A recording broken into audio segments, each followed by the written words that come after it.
وهنا بقى كده هنعمل ألذ وصفة معانا حلوة جدا. هنحط ايه؟ هنحط معلقة كاري، نص معلقة كركم، معلقة الملح زي ما انت محبة. هنحط الكمون على حبهان على فلفل اسمر، توم لو عندك توم باودر تمام يبقى احسن، كام ورقة لوري، هنحط 11 بهار، هنحط حبة لومي، حبة شطة، حبة ايه زعتر، بحبة زيت، وهنزل عليها بمعلقه صغيره خالص زي ما انتم شايفين كده من السمنه، وهدعكها كلها في بعضها كويس جدا. هنزل عليها ونص كوبايه عصير برتقال. هبدا بقى انزل بالفرخه بتاعتي وادعكها. الفرخه بتاعتي دي فرخه بلدي، اغطيها كويس جدا وهسيبها للطبق بتاعي لمده ساعه. وهنا بقى تعالي هنعمل اجمل حشوه للفراخ بتاعتنا. خلاص انا نزلت كده معايا بالرز، هقلبه تقليبه حلوه.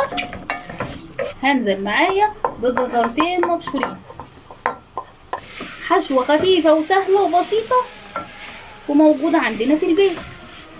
هنا بقى معايا حبه بصل انا مدبلاهم، هقول لكم انا مدبلاهم ليه بعد كده.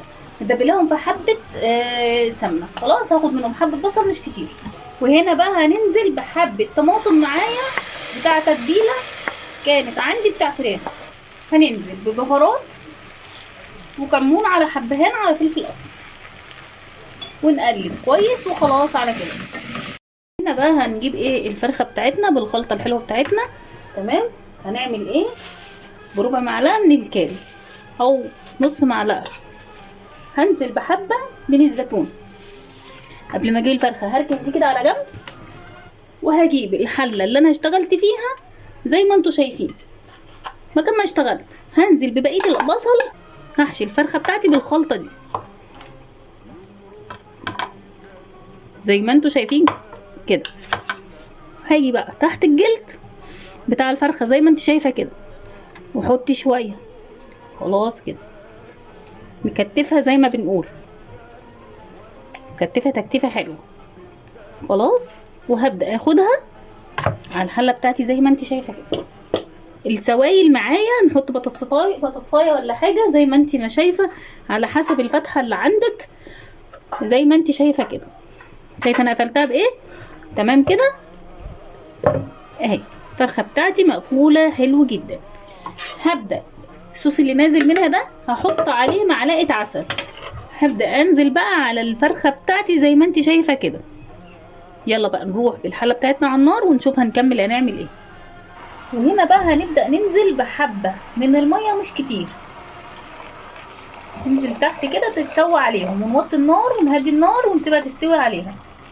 هنا كده بقى الصوص اللي طلع معايا بتاع الفراخ شايفين عامل ازاي. لا احنا هنرميه، لا احنا هنشتغل عليه، هنعمله احلى شوربه. دلوقتي هننزل ببطاطسايه مقطعه، وهننزل بحبه بسله، هتبقى احلى شوربه دلوقتي معانا. تمام. هسيبه الاول يتسبك كده مع نفسه ويشرب من بعضيه. وهنا بقى بعد ما تسبك معايا هنزل بكوبايه من الشوربه، ونحط الملح بتاعنا بقى وهو واخد التوابل بتاعته الكافيه. هظبط بس الملح حاجه بسيطه علشان ما تكونش دلع معايا. وخلاص على كده كده احلى شوربه خلاص خلصت معانا. وبكده الفرخه بتاعتنا يا حبايب قلبي شايفين خرجت من الفرن مشويه جميله محشيه. طلعتها من الشوربه من الحله ورحت حطاها في الصينيه زي ما هي، ما حطتش اي حاجه خالص، حتى كنت حاطه الورق على وشها. فخلاص اللوري والحاجات عشان تحمي الفرخه بتاعتي. شايفين عامله ازاي؟ شايفه اللون؟ شايفه عامله ازاي؟ شايفه الشوربه؟ بصي على الشوربه عامله ازاي. الشوربه جميله ولذيذه وخفيفه واقتصاديه وبسيطه خالص. بدل ما البصل اللي احنا عملناه وطلعناه من تحت الفرخه رمينا فيه حبه بسله وبصله وطماطم وحته بطاطسايه صغيره، وطلعنا الطبق الجميل الحلو ده. طبق شوربه وفرخه، ممكن تعملي جنبيه شويه رز، ممكن تعمليه جنب اكل جانبي زي ما انت شايفه كده. الفرخه بتاعتنا لذيذه وجميله واقتصاديه وما فيهاش اي حاجه خالص ولا اي تعقدات. يلا بقى قومي واعملي وجربي واشتغلي، هتعملي احلى فراخ واجمل حاجه ان شاء الله. لايك وشير وسبسكرايب وكومنت حلو جميل منك بدعوه حلوه من قلبك الابيض. سيبكم في رعايه الله. مع السلامة.